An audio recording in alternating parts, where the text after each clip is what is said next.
কি হয়েছে আমার একটু বলেন তো। আমার ভার্সিটি স্টুডেন্ট, আমি বলছি আমি গাড়িটা সরাচ্ছি, ভাই বলছে আমি বুয়েটে নিয়ে যাচ্ছি। বুয়েট মানে মহিলা আপনার যিনি প্যাসেঞ্জার ছিল তিনি বুয়েটের শিক্ষার্থী? হ্যাঁ শিক্ষার্থী। আচ্ছা নিয়ে যাচ্ছিলেন, পরে কি হয়েছে? উনি আমার আন্দাজে এসে চোখ মারিছে, চোখ বাড়ি আমার চোখে মারছে?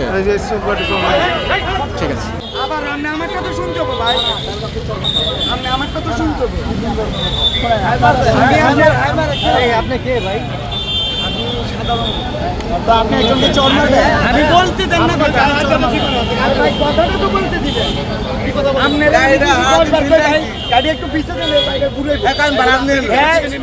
ভাই আবার আমি তো গাড়িটা আগামীকাল আসলে ডাকসু নির্বাচন এবং সেই নির্বাচনকে কেন্দ্র করে কিন্তু মূলত বিশ্ববিদ্যালয় প্রশাসন এবং ডিএমপির পক্ষ থেকে আসলে নিরাপত্তা বলয় তৈরি করা হয়েছে এবং যার ফলে আসলে বহিরাগতদের প্রবেশে নিষেধাজ্ঞা দেওয়া হয়েছে। কারণে আসলে বহিরাগত যারা আছেন তারা আসলে বিশ্ববিদ্যালয় ক্যাম্পাসের ভেতরে প্রবেশ করতে পারছেন না।